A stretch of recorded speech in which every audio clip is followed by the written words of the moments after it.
A slow-motion credit check.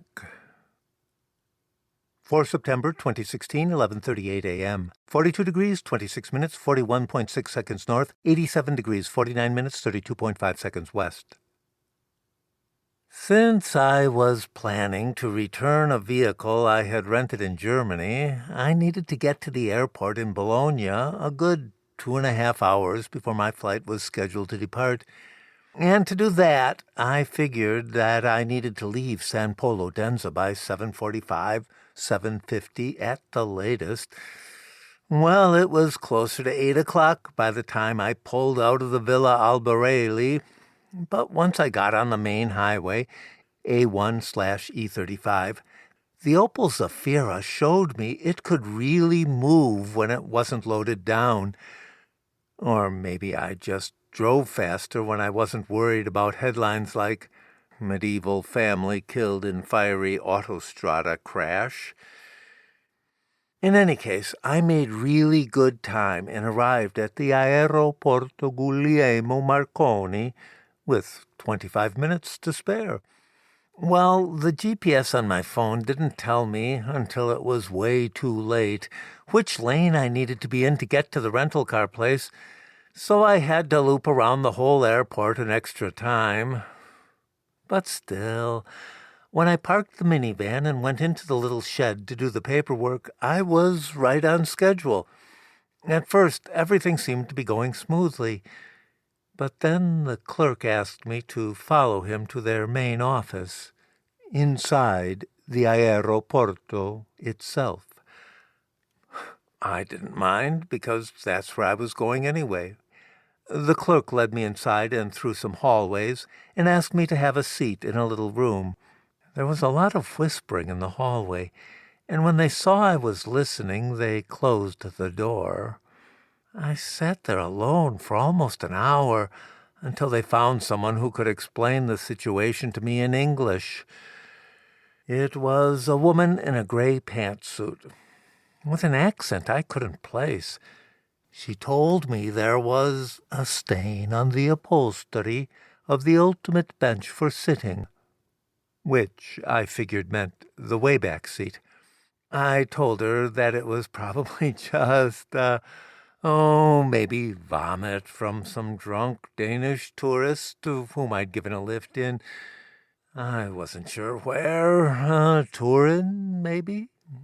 She wrote something on a piece of paper, took it to the door, and handed it silently to someone outside. What the hell is going on? I thought.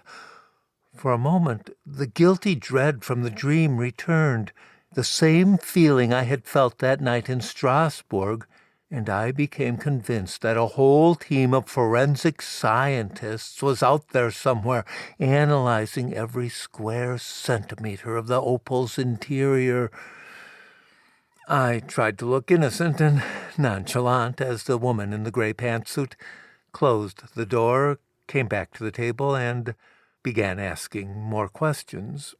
Had I visited a certain ristorante in San Polo Denza 2 nights earlier when there had been an argument between some fanatic supporters of the Association Football Club AC from Milano and a group of Low Country people who were playing the board games?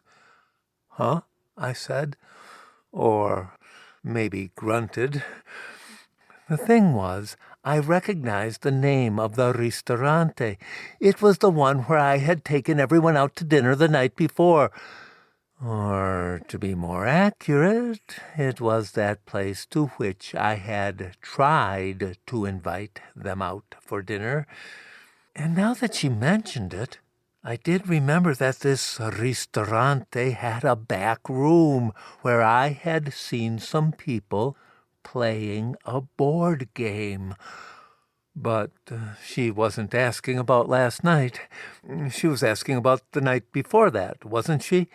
She confirmed that. Yes, she was asking the questions about the night that happened 2 nights ago. Then, no, I told her. I couldn't help her.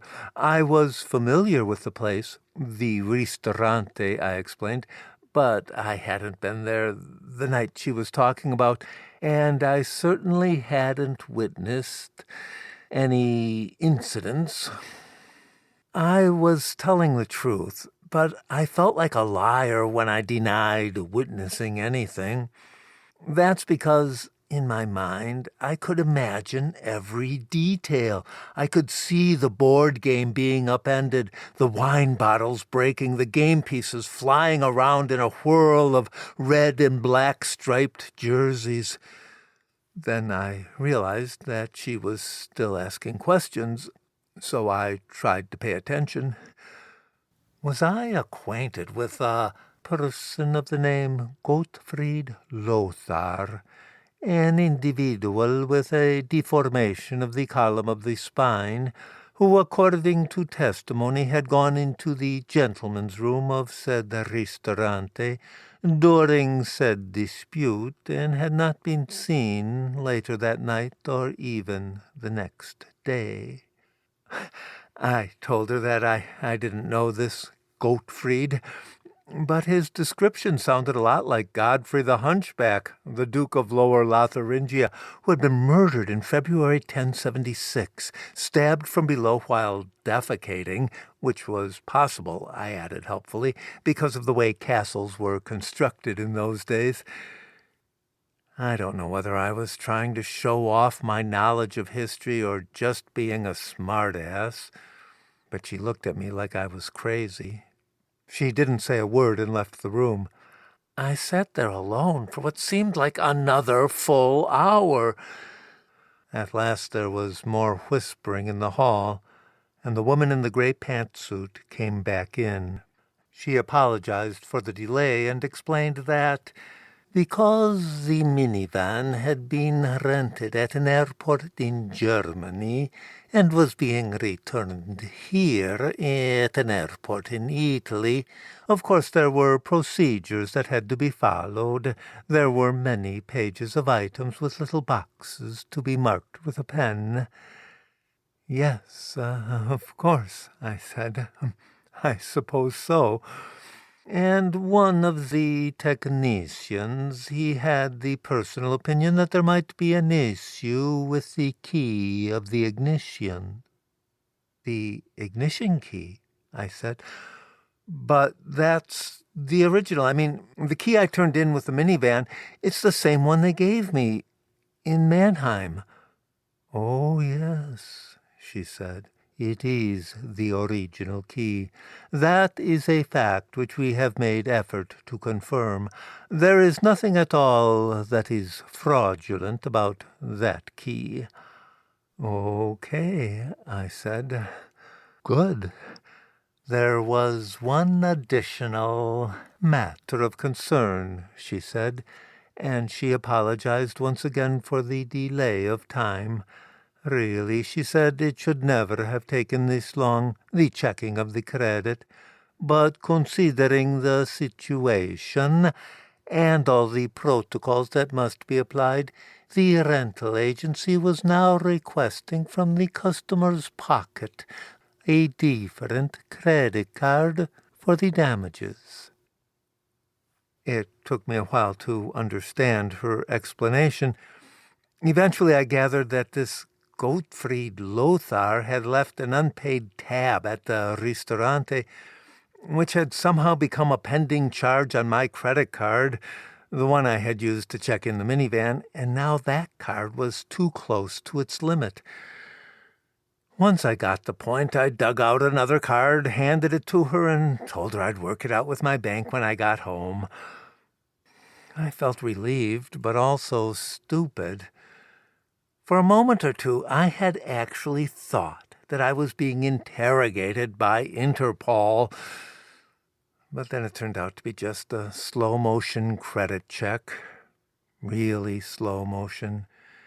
Ruined my day, slow motion, because by the time I got through security, my flight was already pulling away from the gate. For the next 2 hours, I was one of those exasperated travelers you see shunted off to the side while you wait in line.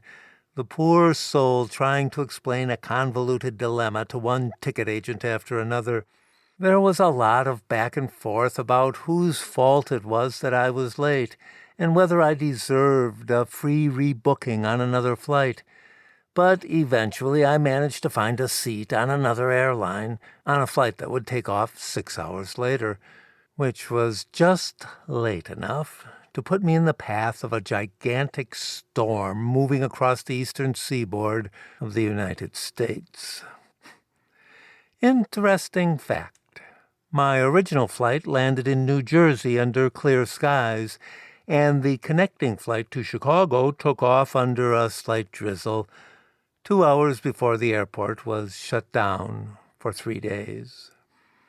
But of course my seats on those flights were occupied not by me, but rather by some lucky standby passengers. As for my actual physical self, after layovers in Rotterdam and Prestwick, I found myself on a transatlantic flight that was rerouted. They made the call while we were in the air, halfway across the ocean, to Halifax, Nova Scotia, where I spent 2 nights in an airport hotel on what I thought was the airline's dime.